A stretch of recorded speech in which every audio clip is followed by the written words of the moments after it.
এক 16 বছর বয়সী ছেলে তার মাকে জিজ্ঞেস করলো, মা, আমার 18তম জন্মদিনে তুমি আমাকে কি উপহার দেবে? তার মা এক মিষ্টি হাসি দিয়ে উত্তর দিলেন, যখন তোমার 18তম জন্মদিন আসবে তখন আলমারিতে একবার দেখে নিও, ওখানেই তোমার উপহারটা পাবে। কয়েক মাস পরেই ছেলেটি হঠাৎ গুরুতর অসুস্থ হয়ে পড়লো। পরীক্ষার পর ডাক্তার তার বাবা মাকে জানালেন ওর হৃদয়ে একটি ছিদ্র আছে, ও আর 2 মাসের বেশি বাঁচবে না। সময় গড়াতে থাকলো, কিন্তু এক অলৌকিক ঘটনা ঘটলো। 2 বছর পর ছেলেটি সম্পূর্ণ সুস্থ হয়ে বাড়ি ফিরলো। তবে তাকে এমন এক কঠিন সত্যের মুখোমুখি হতে হলো যা তার পৃথিবীটাকে ওলট পালট করে দিল। তার মার এই পৃথিবীতে ছিলেন না, তার বুকটা ভেঙে গেল। ঠিক তখনই মায়ের বলা কথাটা তার মনে পড়লো, আলমারিতেই তোমার উপহার থাকবে। সে দ্রুত পায়ে ছুটে গিয়ে আলমারিটা খুললো। ভেতরে একটি সুন্দর উপহারের প্যাকেট রাখা ছিল।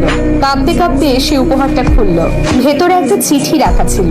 চিঠিতে লেখা ছিল, আমার কলিজার টুকরা, যদি তুমি এই চিঠিটা এখন পড়ছো তবে এর মানে হলো তুমি পুরোপুরি সুস্থ আছো। আমার মনে আছে যখন ডাক্তার বলেছিলেন তোমার হৃদয়ে ছিদ্র আছে, সেদিন আমার পৃথিবীটাই শূন্য হয়ে গিয়েছিল। আমি সেদিন অনেক কেঁদেছিলাম, অনেক বেশি। তারপরে আমি একটা সিদ্ধান্ত নিলাম, আমি তোমাকে আমার হৃদয়টা দেব। মনে আছে তুমি আমাকে জিজ্ঞেস করেছিলে যে 18তম জন্মদিনে তোমাকে কি উপহার দেব? তো বাবা, আমি তোমাকে আমার হৃদয়টাই দিচ্ছি। এটা সব সময় যত্ন করে রেখো। শুভ জন্মদিন বাবা, তোমার মা।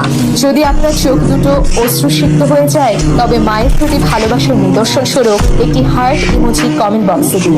এটা শুধু একটা গল্প নয়, মায়ের ভালোবাসার এক বিরাট দৃষ্টান্ত। মায়ের মতো আর কেউ হয় না।